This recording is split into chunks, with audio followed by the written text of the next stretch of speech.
Thank you. It's nice to be back in Leeds. I have to say, I actually used to live in Leeds about 7 years ago. 7 years ago, not 7 years ago, 30 years ago. What am I talking about? Christ, I wish it was 7 years ago. I'd be 28, but never mind. About 30 years ago. So it's quite nice. It's quite nice to be back. I kind of walked through the Victoria Quarter, and I reminisce because I used to be a sales assistant at a shop called Authentique, which has since gone. So it's a bit weird for me to now be on stage going from a sales assistant to someone talking to a load of people, which is a really nice thing, to be honest. Like Josh said, I am going into stand-up comedy. I've only done 5 gigs, so I'll do a little bit of it tonight. I can't promise you anything, but I'll also share with you some insights into my life as well.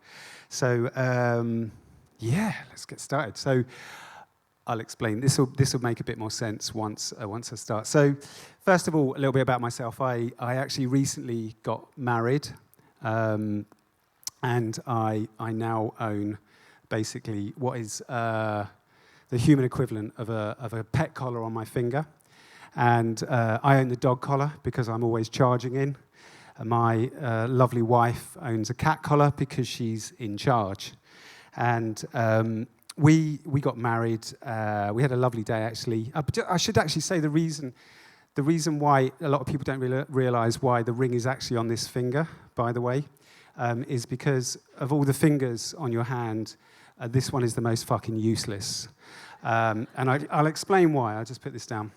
So every other finger has a role to play, apart from this finger. It's also a daily reminder to me that my wife in a few years' time will look at me like this finger and say, you're fucking useless. So I'm kind of expecting that, really. But yeah, we had a lovely day. We got married, and I remember coming out of the reception, and I saw my wife outside looking at the stars, and she just had this beautiful look on her face and a big smile on her face as well. And I thought, this is lovely. This is really romantic. I'm feeling the mood here. She's loving today. She's married the best man she found on the internet, which was me. And that's what I thought. But it turns out that one of our friends had told her, now that we're married, that she can actually legally turn off my life support machine in the future, now that she's my wife. And that's why it's called My Life Support Machine is Broken, because for me, a marriage is very much like a job. And I realized a long time ago, it was about maybe 12, 14 years ago, that the job that I was in, I felt like it was broken. I wasn't enjoying myself as much as I wanted to. And I didn't actually want someone back in the day turning my life support machine off. I kind of wanted to do it myself. I didn't want someone to be in charge. So I'll try and explain, in the best way I can, why I think marriage is like a job. So you basically start out as a junior designer, and I'm not going to apologize for using Comic Sans. It's the most famous typeface in the world, so deal with it. So you start off as a junior designer, which I was. I was a junior designer, and I was very keen. I was very young, and I was very inexperienced, but at the same time, I also wanted to prove how good I was. I was also single at the time as well. So as a junior designer, you want to do the best you can, even though you're quite naive. You then move up to a middleweight designer. So by the middleweight designer, you're sort of forming a relationship with the company that you're with, and you're introducing new ideas, and you want to show off and be part of something bigger. Then you get to your senior designer, and things have become a little bit more settled. The relationship's going really well, but you're kind of forming the sort of missionary position. You're kind of doing the same work over and over again because it's safe, and you're in a job, and it pays your mortgage. So that's where the senior designer level is. Now, of course, the next level up from that is the creative director. And this is where I got to. So the creative director is now fully settled in, is kind of doing whatever they want to do, and they've now given birth to a couple of interns as well, called children. And the children are absolutely loving the creative director, because they're like, wow, you're like a godlike figure, you know everything, and everything you say is amazing. What the creative director also knows that is in 7 years' time, those children or interns will look at him or her and say, you're outdated. We know more than you do, basically, like children do, you know. So, and I got to the point where I was at creative director level, but without the children. And I just thought, I don't know what to do. I need to do something completely different. But I had no idea what I wanted to do. So I was working a lot in graphics. I worked on loads of different projects, from interiors to packaging, to promotion, to marketing, design, web. I even did WPP's annual reports from back to front, which I'll talk a little bit about. But I really enjoyed what I did, but I just didn't see a way out. And I was talking to Dave down here, and I got to 42, and I thought, I don't really want to be a 50-year-old designer, because I don't really understand what people are talking about anymore. You know, all the music, drill, grime, sorry, what? I'm still into hip-hop and funk, mate, what the hell? And I just didn't know what to do. That was the problem. So what I started to do was play about with illustration. And this is going to go to all the sort of older generation people. I know you're all exceptionally young people in here. But if anyone remembers freehand? Yeah, we got a few oldies, that's good. So freehand, Macromedia freehand, was the precursor to Illustrator. And in my view, freehand was amazing. It was fabulous. But unfortunately, it couldn't compete with Adobe. So freehand disappeared. So all of my digital illustrations were done in freehand. So I was kind of doing this on the side of doing graphics as well. So just mucking about with doing digital illustration. And because I was heading projects, I was like saying, oh, wouldn't it be good to maybe throw a few bits of illustration in here?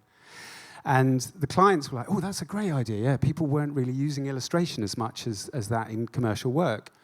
So I started doing all the design work and then overseeing everything and then introducing illustration. So I was also charging for my illustration work on top of my freelance work as well. And it sort of just got bigger. So these are the WPP brochures and annual reports that I did. And I basically had free rein to do this.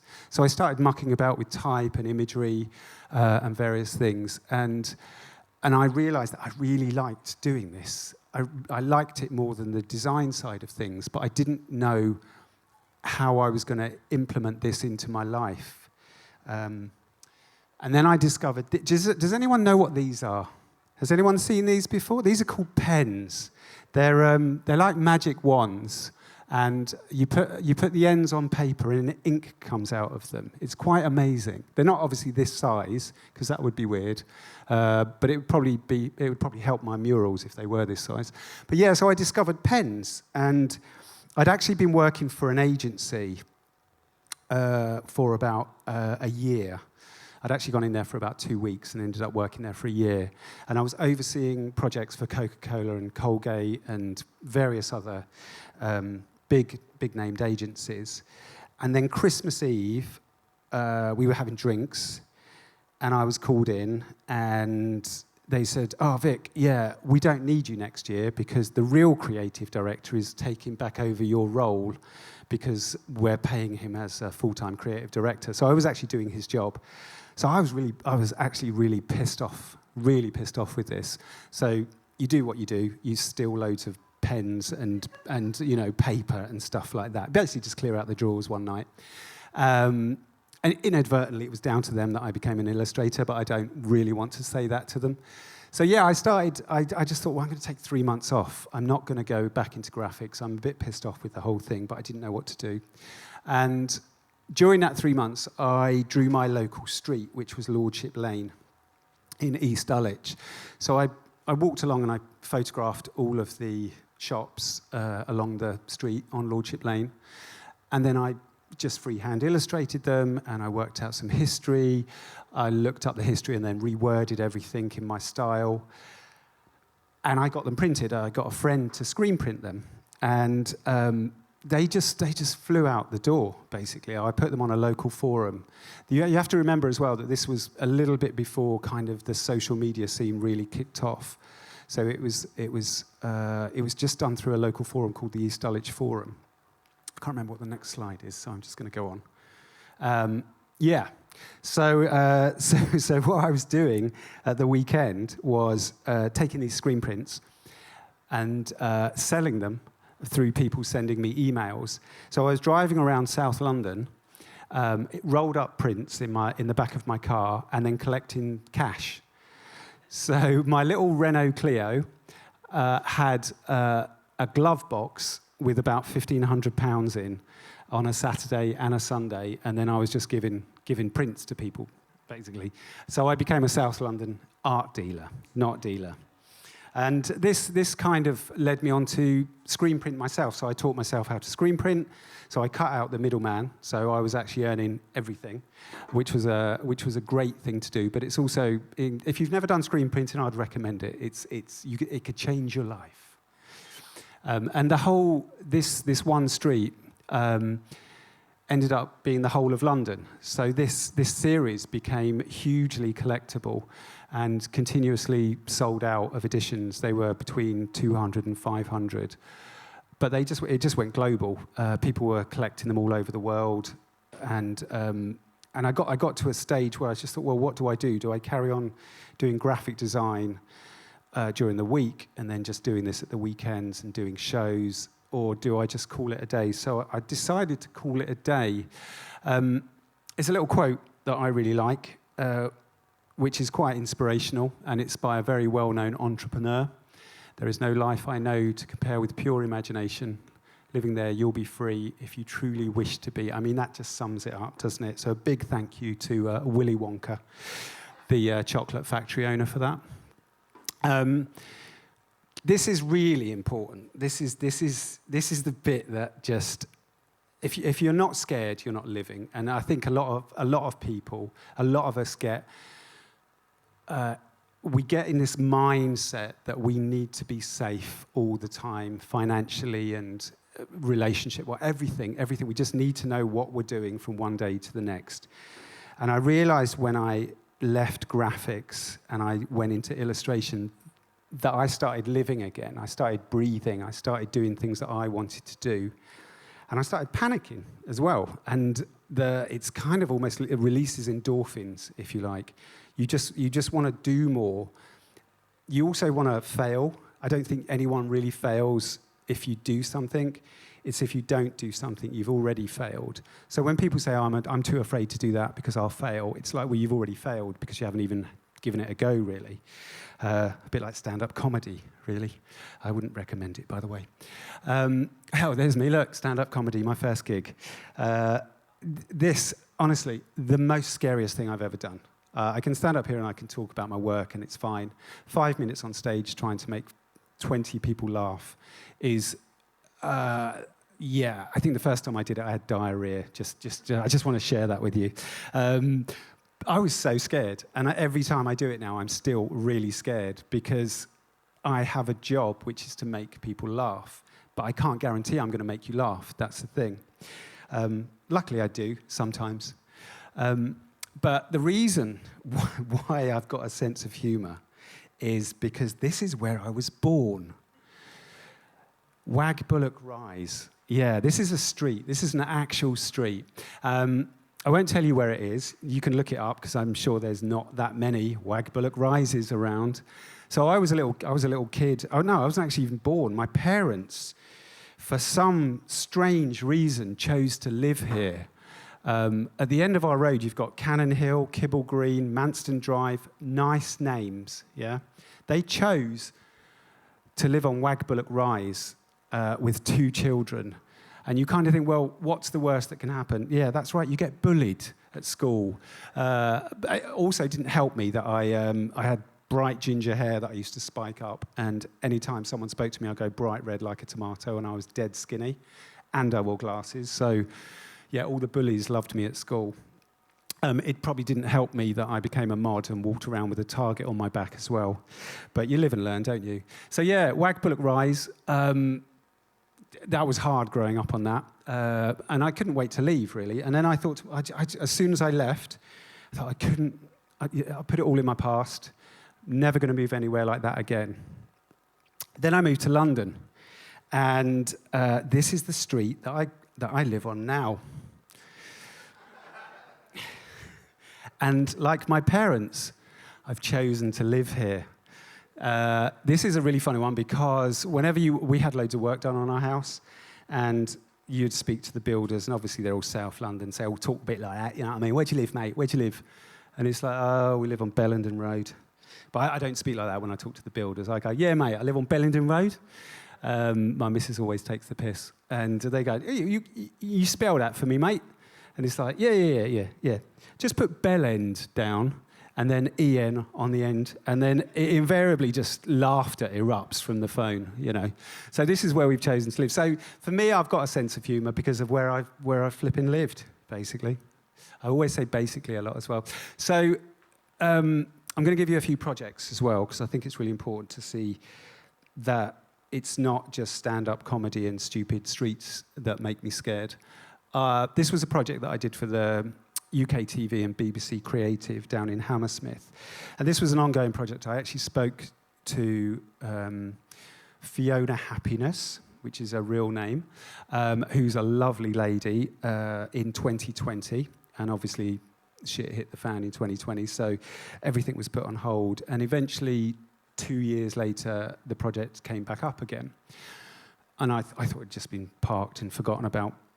So she said, we've got this staircase that we're redoing the offices, and I should go. So it goes up here, goes into the corner, wraps around like that, and then it comes down the other side. So it's a wraparound staircase. She said, we'd love you to come in and paint a mural on it. And I was just like, yeah, really? And I thought, yeah, I think I can do that.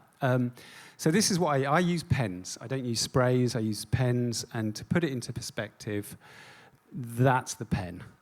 Right, forget the hand, that wasn't there. But the pen was there. So it just gives you some idea of the scale that I work to. And it's petrifying. When you actually see a wall of some standard or some ginormous size and you think, I've got to cover that in ink.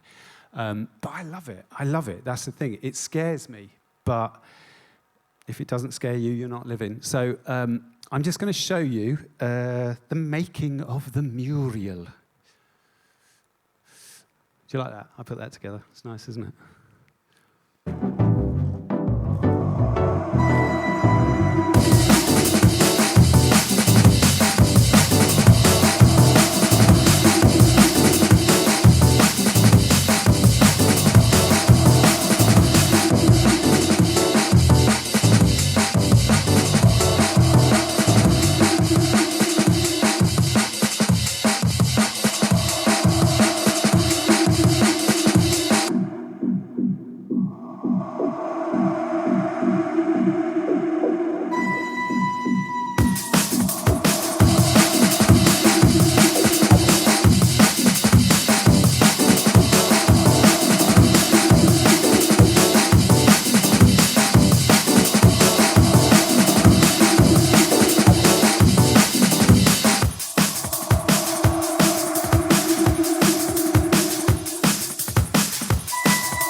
Boom.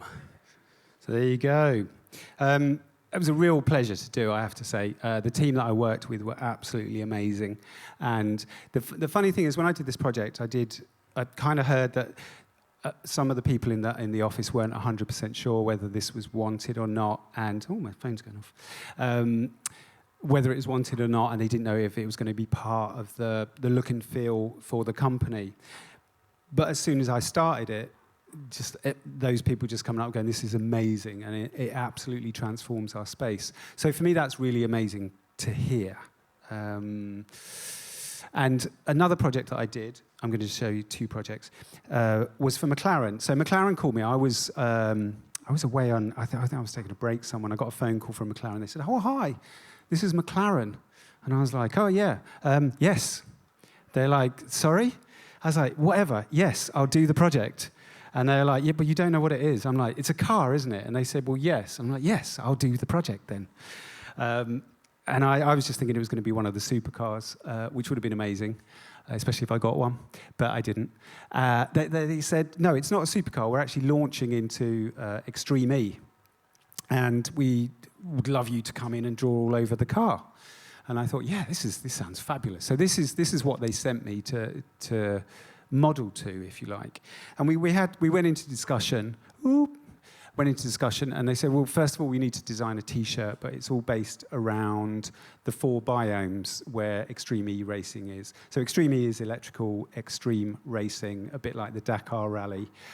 And so I designed this, which was supposed to go on the T-shirt. They never got the T-shirts made in the end, but this was the first bit that I did. But I'd never seen the car. I didn't know how big the car was. I didn't know what it was going to be like. And then I got to McLaren's HQ in Woking, and this was the car. Now, this car was so big. They have F1 cars all over the place. There's probably about 500-600 F1 cars all over McLaren's HQ, which is just like a James Bond villain's place. It's insane, honestly. It's wow. So when they got this car in, they said the car is so big, they had 4 centimetres on each side to get the car inside the building. F1 cars are much smaller than this. So this was the first time I saw it, and I probably came up to just about halfway on the side of the window. And I was just assuming it was going to be a 2-week project. We talked about it. They said it was going to be 2 weeks. That's fine. Turned up on Monday, saw the car, panicked as ever. And then they said, oh, by the way, we need to photograph it on Thursday. And I was like, hang on a second, what do you mean photograph it? They said, we need it finished so that we can photograph it for publicity shots. And that gives me like 3.5 days to do the whole car.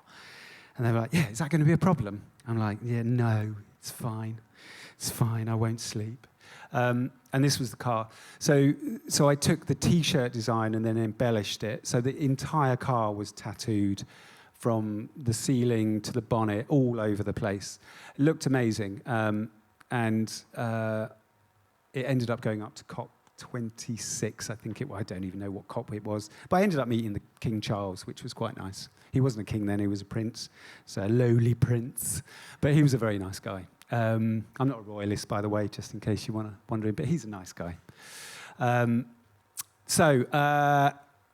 This was when I met Josh. This was in Berlin. This is a little thing about knowing your audience, and I didn't know my audience in Berlin, and I learned a huge lesson.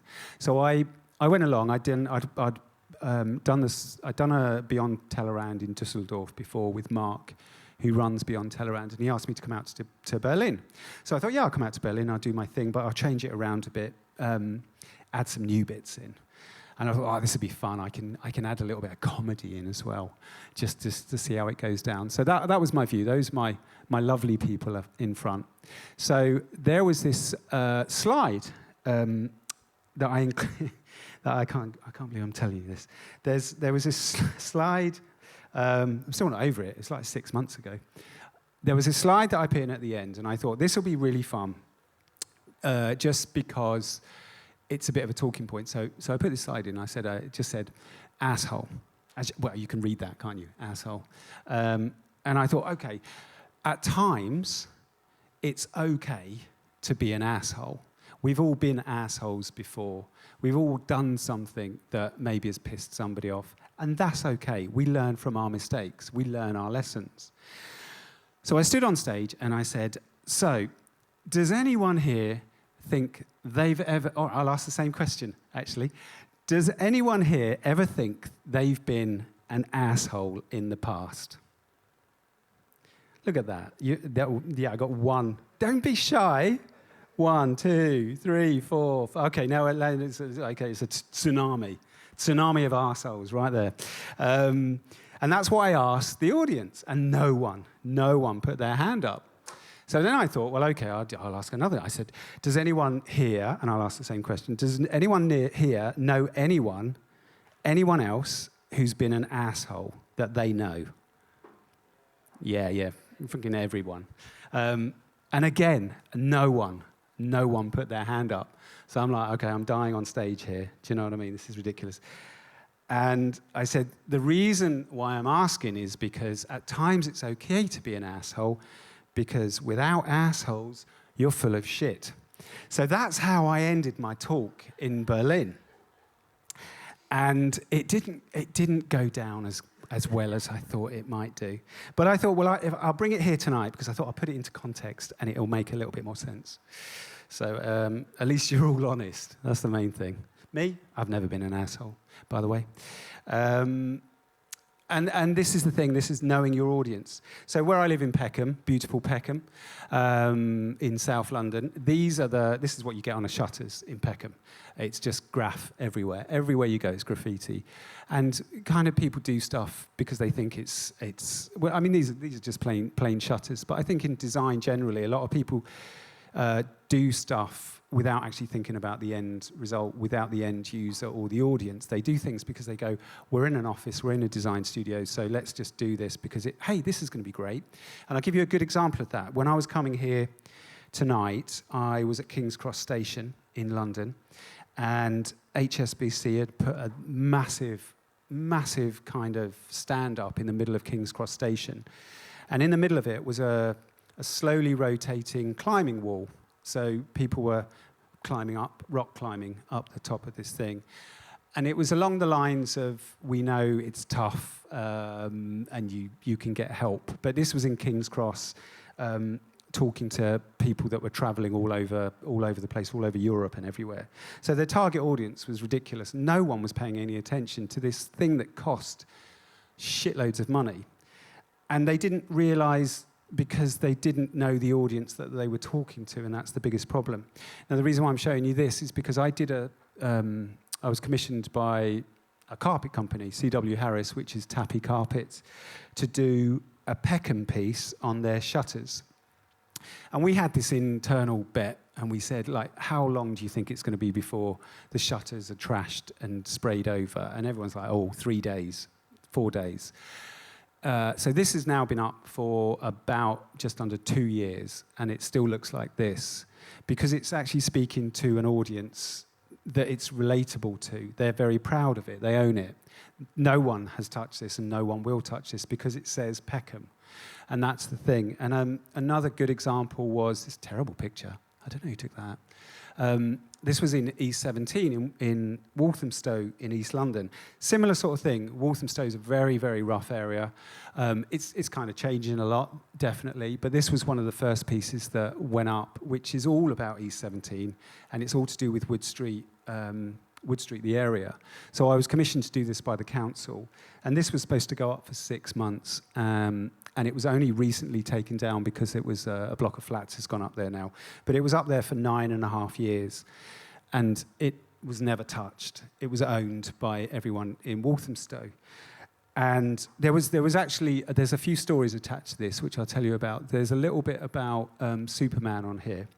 One of the things I had to do was go up at the weekends and talk to the local people and say, look, I'm doing this piece of work. It's to do with real stories and made-up stories to do with Wood Street. Can you tell me something about Wood Street that, no one else would know that I could potentially put on this piece? So I went into this local laundrette, and there were 2 women in there sitting down, smoking inside the laundrette, and they had this massive, huge, white beast of a dog that looked about the size of a cow. And I kind of said, I'm doing this project, I need some stories. Have you got anything? And this one girl looked at her mate and she went, the only one I've got is, do you remember when I set fire to that block of flats? And I was like, yeah, that's kind of not the stories I need, really. I need something a little bit more warmer than that. But I met this guy called John who has since, he's passed away, sadly, but he ran a thing called God's Own Junkyard. And he made neon signs. He passed away about 5 years ago now. Lovely guy, proper hippie. But he made his God, I don't know what it is now. It's where he keeps all his signs. imagine this room just filled to the brim with neon signs everywhere you look. And he made them for every film set. He knew everybody, basically. And I got chatting to him, and he told me loads of great stories. And there's a little bit in there, which is this W. And he said, I remember Vic. He said we were on the set for Superman, the original movie, and there was a bit in it where the director, he said, we just had our twin boys, so they were on set with us as babies. And he said, the director came up and said, he said, John, we need to do this scene where we're putting baby Superman on a spaceship so that he's jettisoned off from his home planet to Earth. Can we use one of your boys? And he was like, yeah, of course you can. So I was like, John, so what you're telling me is that your son is Superman. And he went, yeah, I suppose he is really, yeah. So there's a little bit up here that just says, Superman was born in Walthamstow, as a little homage to John and his son. Now, the other thing that you've got to remember doing murals is spacing is really important, and how people read stuff.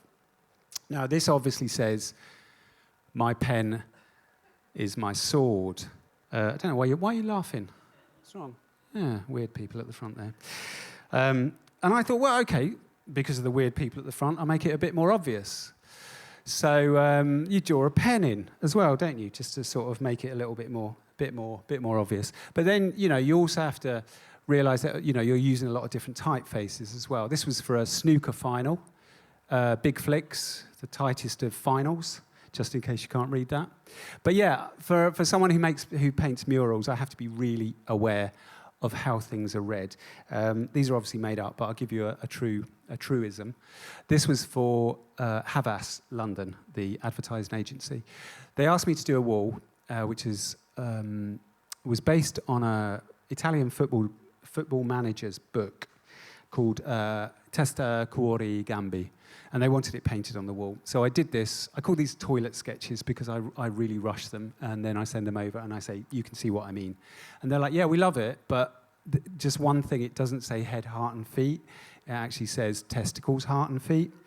It should be testa. So I would have actually written testicles, heart and feet on their wall in the advertising agency, which might have not gone down with their Italian clients too well.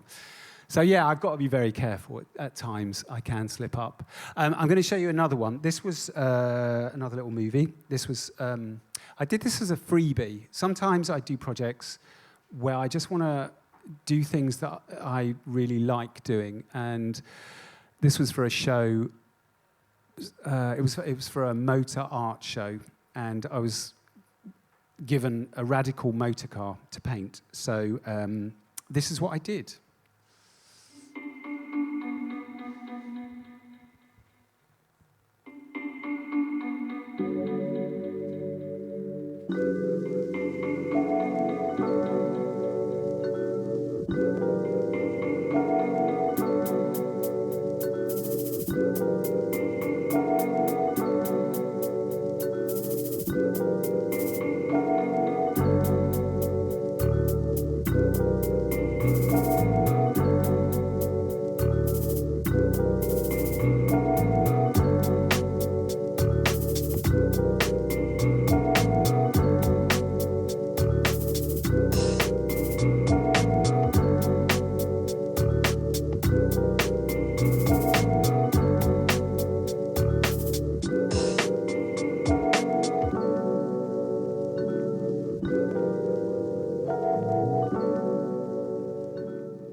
That was a really nice project because I'd never actually done, even though I'd done the McLaren, actually drawing on a car that shape was ridiculous for me. And I only had 2 days to do it. On the second day, we were staying on the site and we turned up, and the awning, which was this huge awning, had blown away, and it had blown over the wall and narrowly missed all these supercars that were all parked up, which were probably worth about £6 to £8 million. Luckily, there were a few people there who stopped it, but I turned up and they were like, you know, your awning's blown away. I'm like, it's not my awning, it's not my awning. I'm just here painting a car. It's not my fault, it's not my fault. But yeah, that was a bit of a scary moment. So there's this little thing that I really dislike, ghosting and posting. I get asked a lot, actually. Yeah, I'll give you an example. In 2019, I had approximately 145 inquiries. This sounds a little bit exaggerated, but it's not. It was a ridiculous amount. It was almost like every day I was answering inquiries, as they say in America. And of the 145, I got 9 projects. So I was constantly doing this thing where I was sending out quotes and then sending all my details and writing everything out and drawing everything out like you do properly. And a lot of the time I just got ghosted, you know. I was kind of thinking maybe I should just recognize as a squirrel because everyone just wanted to pay me peanuts, basically. But yeah, 9 projects happened. It doesn't sound like a lot. It almost sounds like, well, what's the point, 9 projects? But the 9 projects that happened were such good projects. And they paid well, and that's the other thing as well. If I'd have got all 145 projects, inquiries, projects, I would have just burnt out and I'd have dropped dead. So for me, it's quite nice just to sort of cut out the wheat from the chaff, if you like. So the 9 projects happened, which is a 6% success rate, which sounds appalling, but it's actually not. I got to work with amazing projects. So I did a West End show called Anne Juliet, did all the maps, signage, everything for them, which is now on Broadway and in Sydney, so that's travelling around the world. So my work is now travelling everywhere. I did the University of Kent, which was a lovely piece to do for Alan Turing. Very proud of this piece. I also have to do all the research on this as well. So it's not a case of just turning up and painting on a wall. There's just oodles and oodles of research that goes into every project. And with the Alan Turing one especially, I needed to talk about his sex life, how he died, the way the government treated him and everything. So it was a real honour to do this. This was another project for toilets, which was nice. Diebold Nixdorf in Paddington. I got to go to the Bahrain F1. The Bahrainian government sent me out there to paint on a wall, which I quickly did, and then watched the F1 race. Thank you.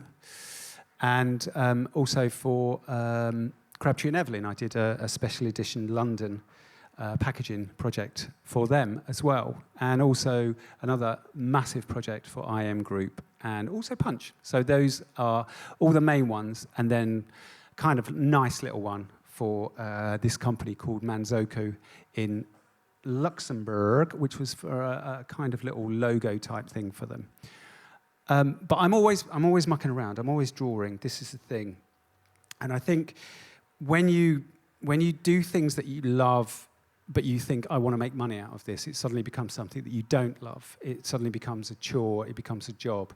So when I'm not working, I just ink. I ink for fun. I love what I do. I cannot tell you. Because I started when I was 42.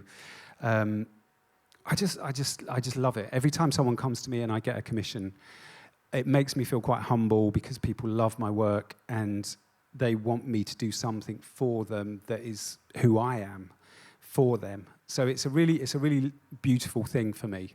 Sounds a bit hippie-ish, but you know what I mean. So I always just muck around. I'm always inking and painting. So a couple of projects. I bought this old, I'm sure it was nicked, I don't know. It was a bike on loot, and I sprayed it and changed it. I don't think it was nicked, I'm sure it was 50 quid. So, and I inked all over it for fun. And the creative director from Brompton Bicycles was visiting his wife, who was next door, in the next door studio to my now wife. And he said, love the bike. Would you want to do something like that for Brompton?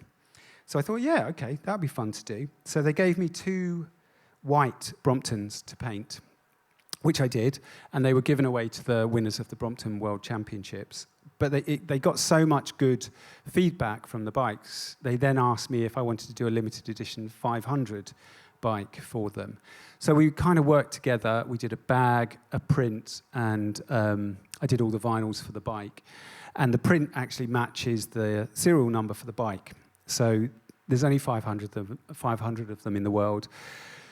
They called me. This was launching in January in a cycle show in Taiwan. They called me and said, "Oh, just to let you know that all the bikes have sold in 2 days. It's amazing." So that was a really lovely collaboration. Another really lovely one, and one of my favourite clients that I worked with.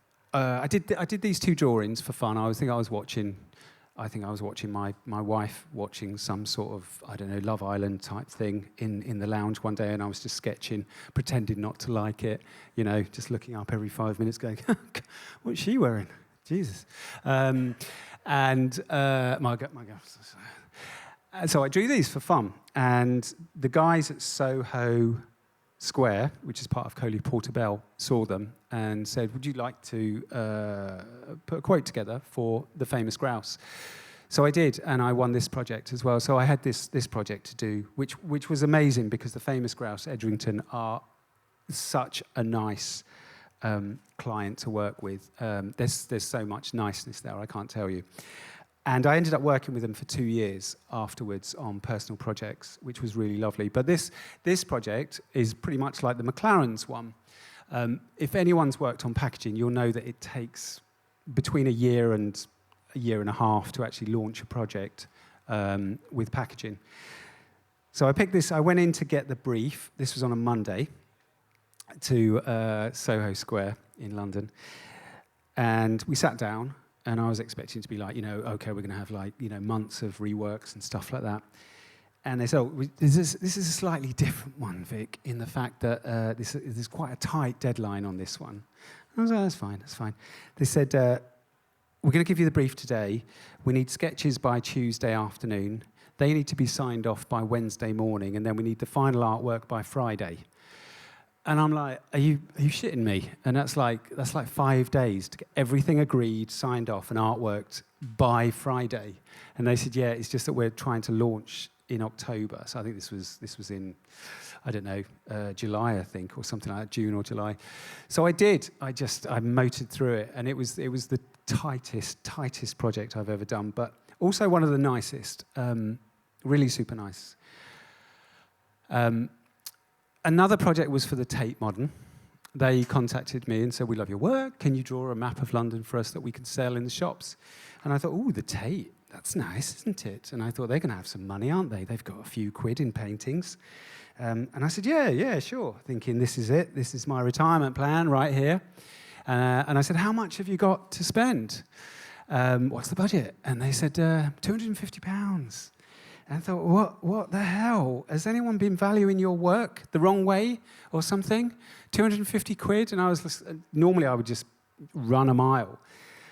But I kind of thought to myself, well, this could be fun to do. I'll have a poster in the Tate. It'll be fun to do. So I said yes. So this was the print that I did. So this print was launched on a Wednesday, and they sent me an email on Friday saying, we've sold out of your poster. And it just continuously sold out for the next 2 months. And then they said, "Well, do you want to do some more products for us?" So I did a whole range of products. And this is actually the biggest selling range that the Tate have got. And it's been in the stores now, I think, for about 8 years now. So I also get, this is the beautiful bit, is I also get a 5% commission on any sales as well. So I don't have to do anything. It's just a cash cow basically, which is really lovely. And again, lovely clients because they didn't have any input. They just said, "Do what you want. We love it. It's great." So now I have a permanent exhibition in the Tate, which a lot of people don't have. So yeah, look at me. And then obviously 2020 happened. 2020 was that god-awful year that we all remember. And I lost all my work. All my work just drifted off, and I had nothing to do. And I remember going to, it was bizarrely, March 11th, which was the day they announced the pandemic. It was also 2 of my friends' birthdays, and it's also my anniversary, March 11th. What a lovely day to remember. And we were out with some friends for lunch, and we were chatting about this virus that was going around. And all the adults were a bit like, it's just flu, isn't it? It's been blown out of proportion. But my friends who are parents said, but our kids are really worried. They keep coming back going, I think I've got COVID, I think I've got something, there's something wrong with me. Now, when I travel, I always do things called the illustrated diaries. So whenever I travel, I draw wherever I go. I put everything down from people that I meet to how much things cost to places I go. So I kind of thought, well, go back. So I put a little thing up on YouTube because I thought, well, this might help kids. It's only a 5-7 minute video, but it just says, look, if you're feeling a bit worried about this, why don't you draw a diary, and it sort of explains how you're feeling. It will help you slow down as well. Rather than digesting the news, you can actually write down what's going on in your life, what's going on in your home and stuff like that. So I put this thing up, and then I thought, well, I suppose I should do my own, really, because I can't just, tell everyone what to do. So I started drawing this diary, and it was a very personal thing, and it really helped me get over a lot of anxiety that I was having. Quite an anxious person, I should say. And it was the only way that I could deal with it, was to slow down and draw and understand what was going on. And as you do, because I had so much free time, I was kind of putting up a few videos and posts up on Instagram and LinkedIn especially. And it was LinkedIn that just ended up blowing up. And there's a few people here from LinkedIn, which is really nice. I've never met you, but we've kind of just connected tonight, which is really sweet. And so I put it up on LinkedIn, and it blew up, and I suddenly got it was like 250,000 views and all these likes, and people were commenting saying, look, this is happening to me. You need to print this, you need to publish this because it's really important. And I was like, yeah, no, this is a personal diary. This is like asking a 15-year-old to put all their thoughts out there and let everybody read it. And I thought, I can't do that, because it was to do with, where I was living, my wife, and she was my partner at the time, and how our friends were living and how we were sort of being locked up and things we were doing.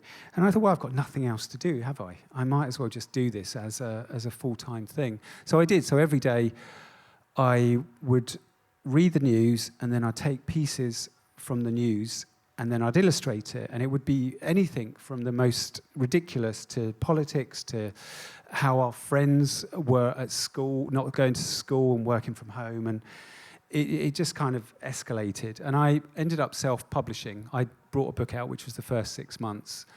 So it's an illustrated diary of the first 6 months of 2020. And I did a pre-release of the book 2 months before I finished it. And I had like 2,000 orders, which was insane. And then by the time the books actually arrived, which was mental. There was 5 tons of books arrived at our house, which we had to then put in the lounge, the kitchen, and the hallway. I'd always say, have a good, understanding partner. That always helps. Someone who can carry boxes as well helps as well. So so we had all these boxes arrived, and then within 8 weeks I'd sold out, and it was insane because I was going to the post office every day and with like 20 bags of books, and it just blew my mind the response that I got from it. Anyway, from this one project, I put it forward to a few awards, and it ended up winning the best, like gold and cruise and everything like that, from all different from all different awards around the world, which was incredible. But also, I didn't want to just do this for the sake of doing it, because I did make an amount of money from it, and I just thought it sounds a little bit crass to be able to make money from something that's really bad. So I ended up donating 7,500 of my own money to Fair Share, and then when the Ukraine situation happened, I donated all the profits from the sales for a month, which was another 4,000. Then I donated 200 of the books to schools around South London, and this has got to be the most. I think the proudest thing that I've ever done. It's been the worst thing I've ever done, but the most proudest as well, because it just took over my life for a whole year. That's it. Thank you. You can clap now.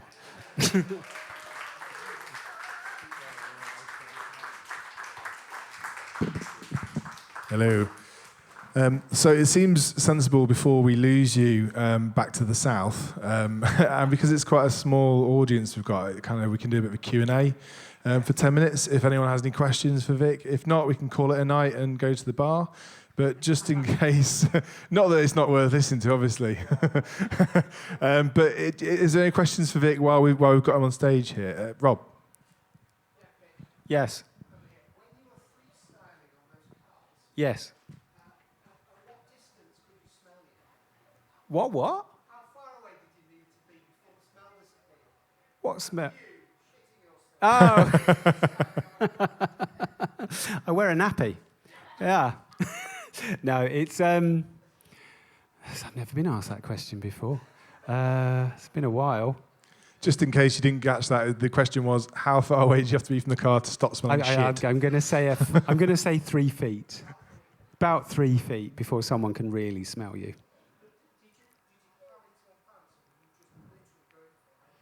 No, honestly, this was such a quick project. They rocked the car up, and then they said, "There's the car," and I was like, "Oh, Jesus Christ!" I just made it up as I went. There was no design. It was just freestyling it all the way, but it was great. It was nice. They've still got the car. I think it was last October I did it. They've still got the car, and they take it on exhibitions, and they take it racing round the tracks as well. So that's a really nice project to do. Yeah. How do I? Get it wrong. What are you talking about? I'm an artist. I never get anything wrong. That's what I tell myself. Any more questions? I'll answer anything. I don't mind. Look at you, shy people. Bunch of assholes. Yes, at the back, Gordon. Why didn't what?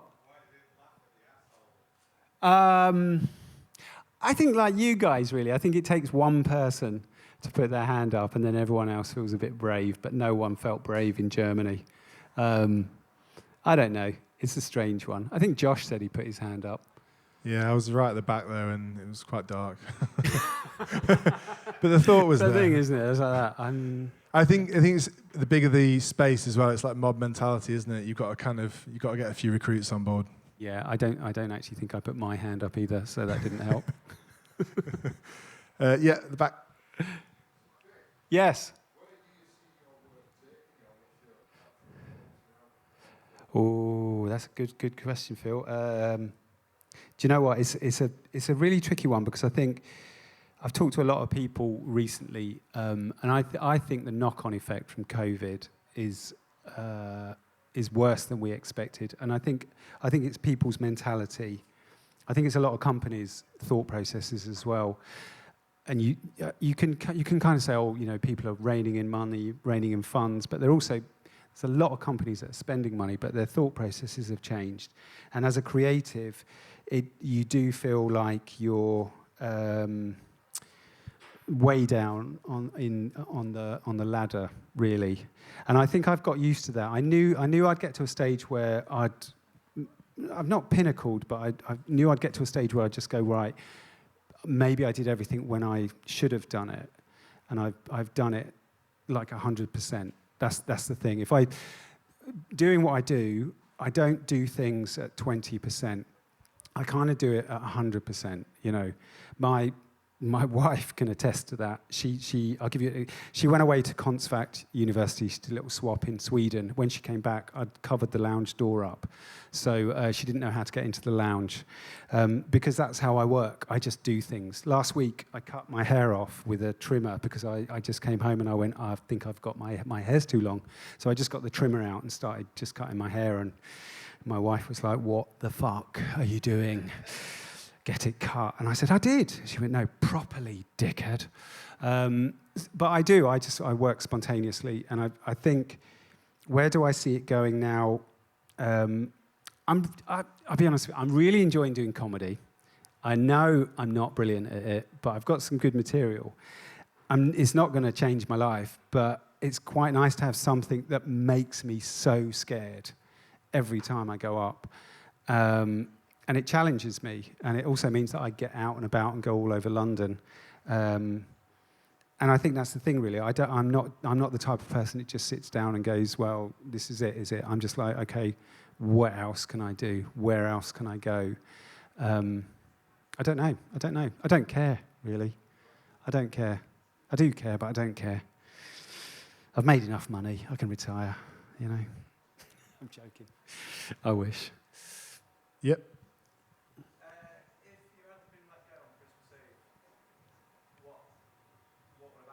If I hadn't been...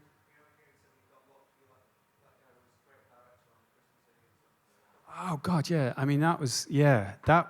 It was, you know, I think this is the other thing as well. I don't rely on anyone.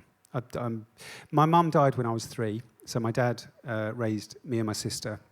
My dad was Maltese as well. I've got a joke about that, so I can tell that. I'm going to tell that joke now, actually. So, yeah, my dad was Maltese. My mum was English. I like to think my dad's Maltese good look, wit and charm are somewhere stuck inside this ginger pastry sack. I feel like I've got a brain for Europe and a body for Brexit. But I thought I'd do a DNA test. Just to make sure my dad was my dad.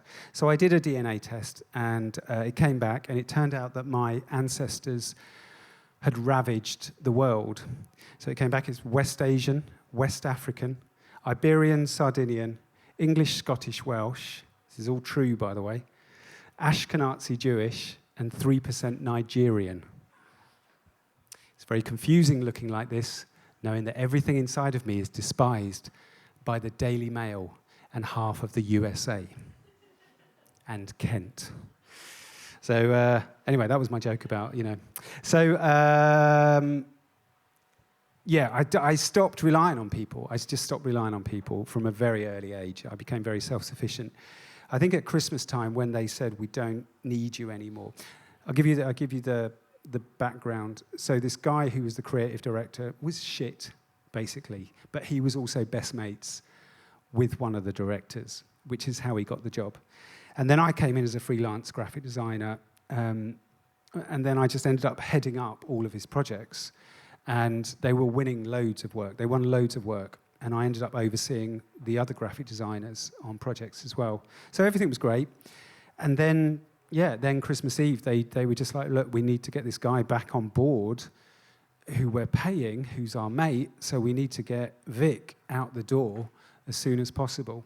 And it was tough, but I also have a bit of a fuck you attitude as well. And I just thought, no, I'm not going to just sit around and cry and get another job. I'm going to do something that I want to do, which is how I started illustrating. There's different things that lead you to different places. If I hadn't lived in Leeds, I wouldn't have done my foundation in Leeds that led me to do my graphic design course in Nottingham, that then led me to doing graphic design, that led me to doing illustration. But doing the graphic design, if I hadn't been kicked out of the agency, I'd probably still be doing graphics now. So there's these kind of little things where you think, oh, this is shit. But you just think, well, no, it's shit for a reason. Everything has a reason, and that reason is kind of up to you whether you accept it or you move into the next phase of your life, basically. So it was a blessing for me. That was a long way of answering, wasn't it? Any more questions, Vic? All right, then. All right. Fantastic. Pub then. Pub it is then. No, thank you. Thanks so much, Vic. Really appreciate your time and for you coming up from London today. Please do check out heypresents.com/mailing list if you want to sign up to the mailing list. You'll find out about more events like this in the future. We also do the conference, which we're organising next year. That'll be notified from the same list. So please do sign up so we can keep in touch. Thank you for your time. Thanks for coming tonight. And once again, please join me in thanking Vic Lee. Thank you. Thank you for coming out. I should say I did a gig last night. I was telling Josh, I did a gig last night, which was a comedy night, and it was a first off in Brixton, and no one turned up. So this is amazing.